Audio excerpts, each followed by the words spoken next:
सभी छात्रों का मैं प्राध्यापक विशाल वाबड़े इस वीडियो में हार्दिक स्वागत करता हूँ। तो यहाँ पर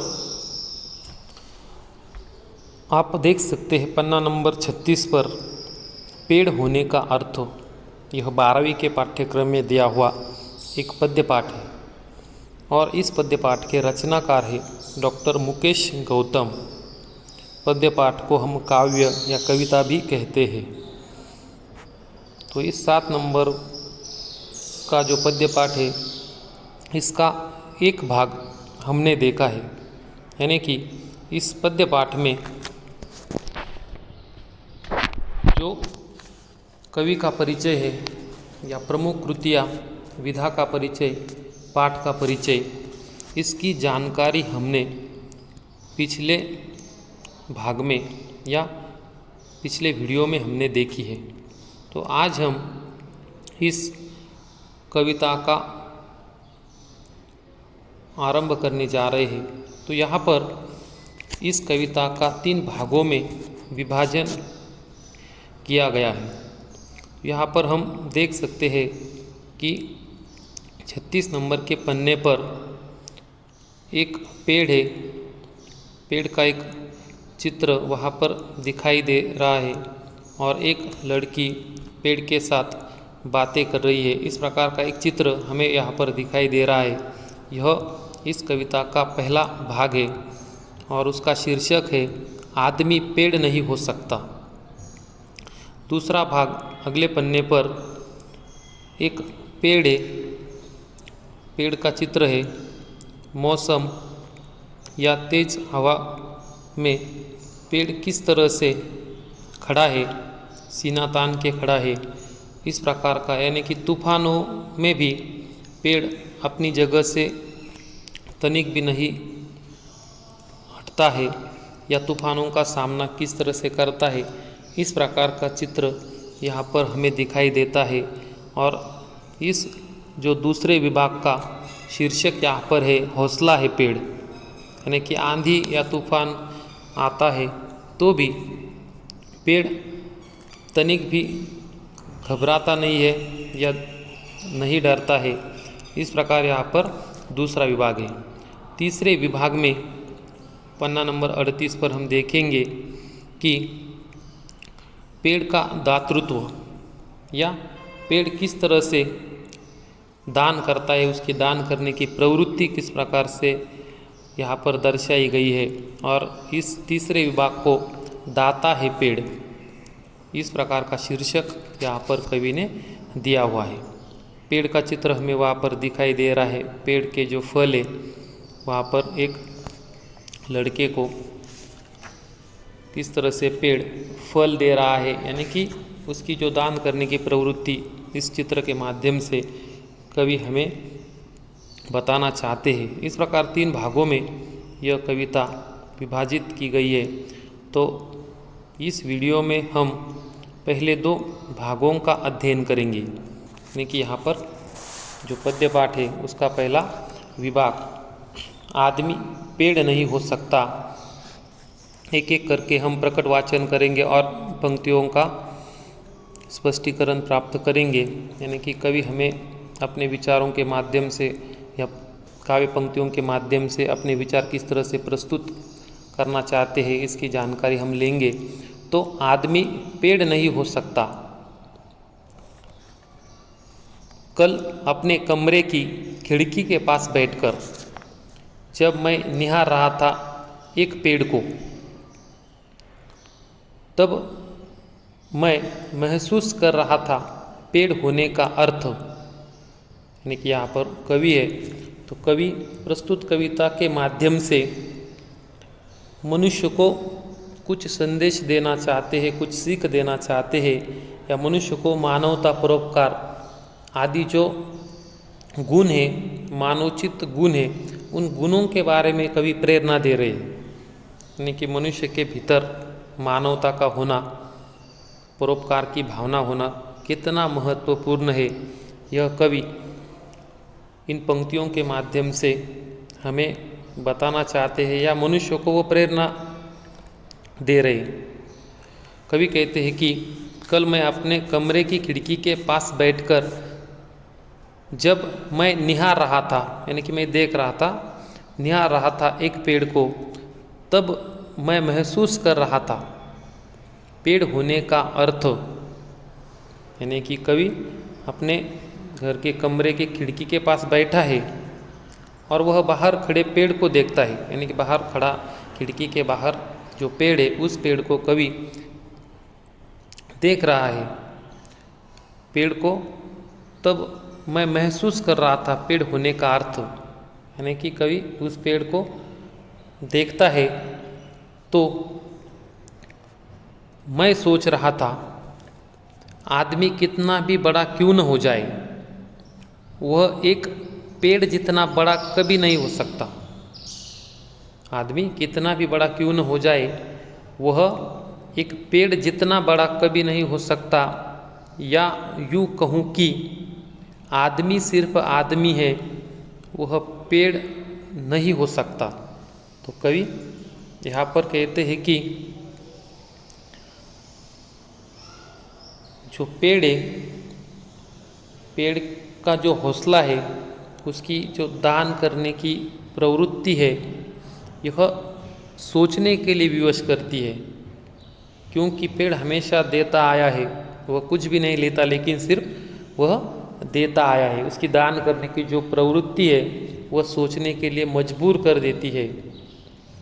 अनगिनत विचार मस्तिष्क में उठने लगते हैं और कवि कहते हैं कि मनुष्य आदमी कितना भी बड़ा क्यों न हो जाए, वह पेड़ जैसा कभी नहीं बन सकता। क्योंकि आदमी स्वार्थपूर्ण जीवन जीता है, इसलिए वह पेड़ जैसा नहीं हो सकता। यानी कि कवि का कहना है कि पेड़ के हौसले से मनुष्य को सीख लेनी चाहिए। पेड़ के हौसले से या पेड़ के पास ऐसे बहुत सारे गुण हैं, उन गुणों का स्वीकार मनुष्य को जीवन जीते समय करना चाहिए। वह पेड़ जैसा कभी नहीं बन सकता। पेड़ के हौसले से मनुष्य को सीख लेनी चाहिए। पेड़ जब से जन्म लेता है, यानी कि जब पेड़ जन्म लेता है या जब से जन्म लेता है, अर्थात जब वह कोमल सा अंकुर होता है, यानी कि बीज बोया जाता है और फिर वह अंकुरित हो जाता है, तब से पूरे जीवन भर वह किसी का आश्रय वह नहीं लेता, यानी कि वह किसी पर निर्भर नहीं रहता या किसी का आश्रय वह नहीं लेता। कैसा भी तूफान आता है, आंधी आती है, उसके सामने तो वह तनिक भी नहीं घबराता। उस तूफान का वह सामना करता है, अपने स्थान से, अपनी जगह से वह तनिक भी नहीं हटता है।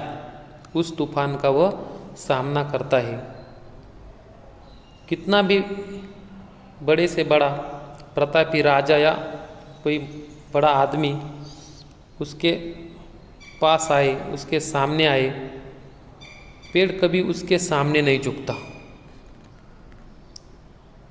यानी कि मनुष्य जिस प्रकार से स्वार्थ पूर्ति के लिए कुछ भी करता है, उस प्रकार यह पेड़ ऐसी कोई भी हरकत नहीं करता है, कोई भी काम नहीं करता है। जब तक वह पेड़ जीवित रहता है, जैसे भी परिस्थिति हो, एक ही स्थान पर खड़े खड़े डटकर उसका सामना करता है। यानी कि जब तक पेड़ जिंदा है, जीवित है, तब तक वह अपने स्थान से नहीं हटता है या डटकर खड़ा रहता है।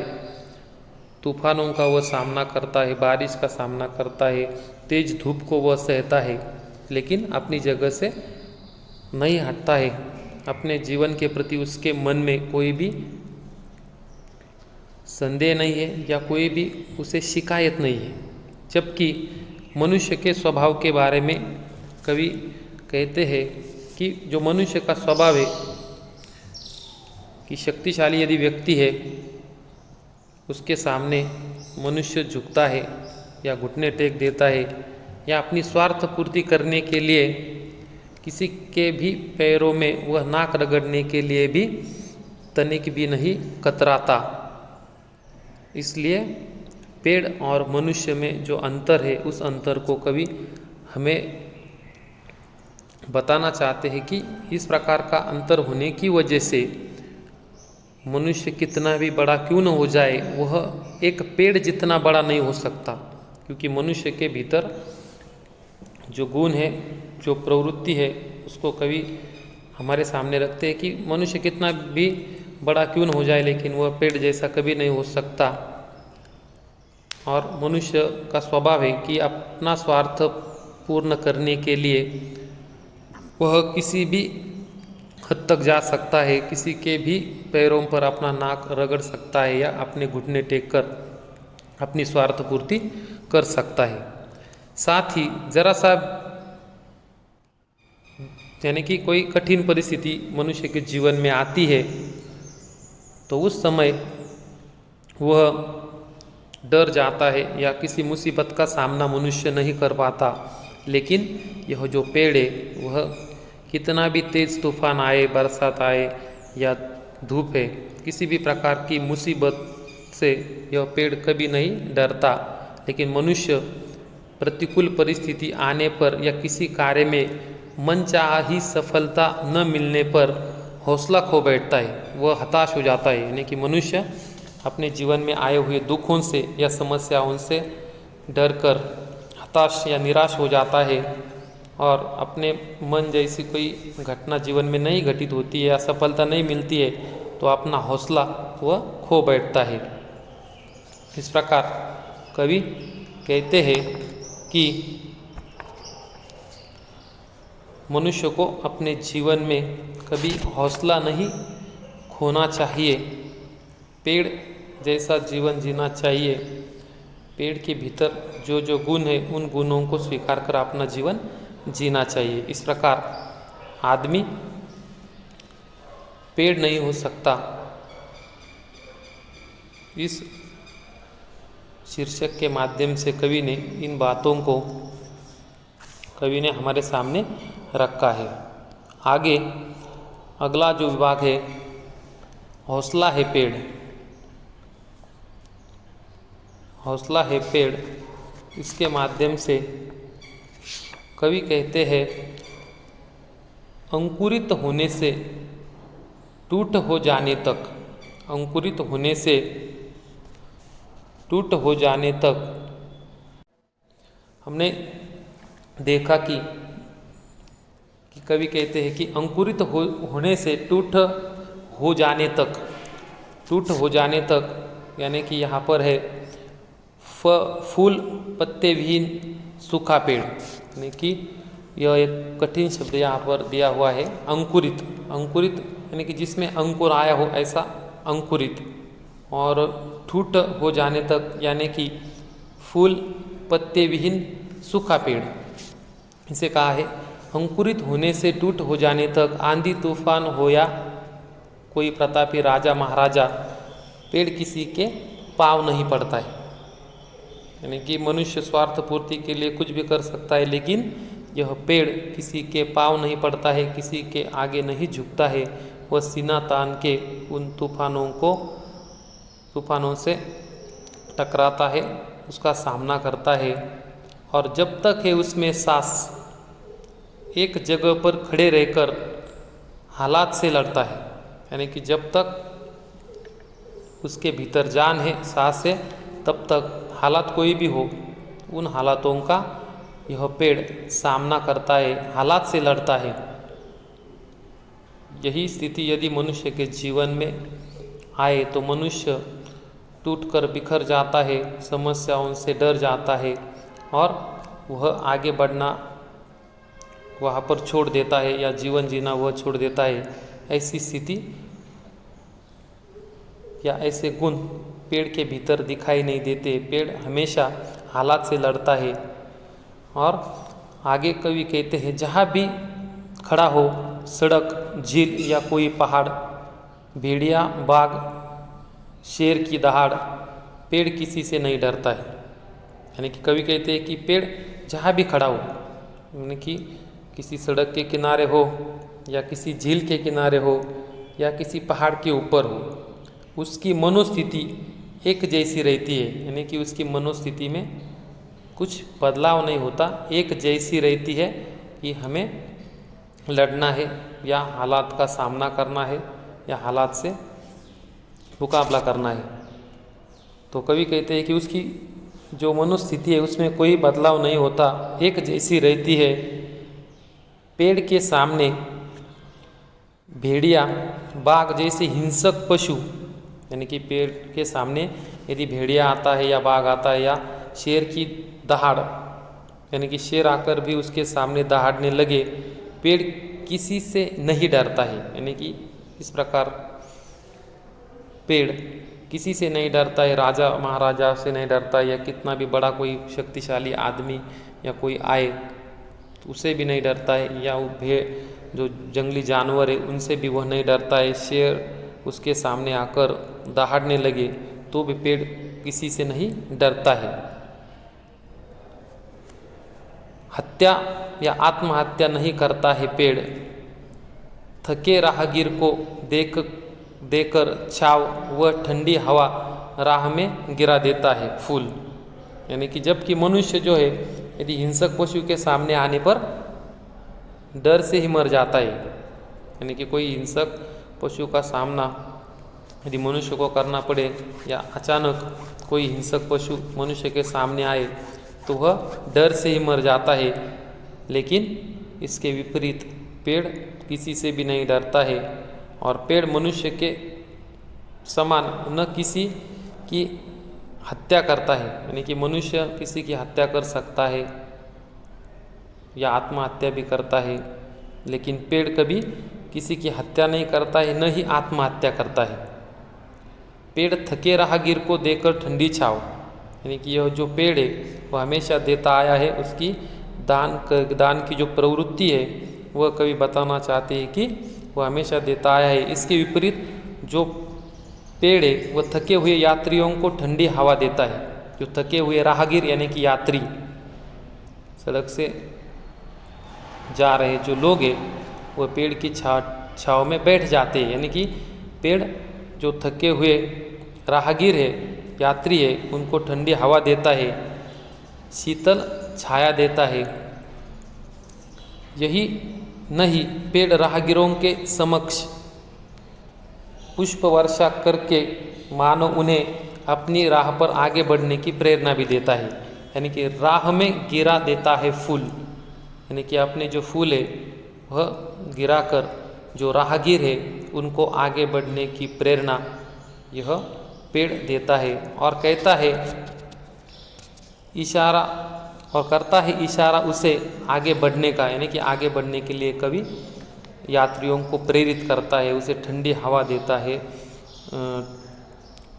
यहाँ पर यात्रियों को शीतल छाया देता है। इस प्रकार पेड़ हमेशा देता आया है और यात्रियों को आगे बढ़ने के लिए, अपने राह पर आगे बढ़ने के लिए वह प्रेरित करता है।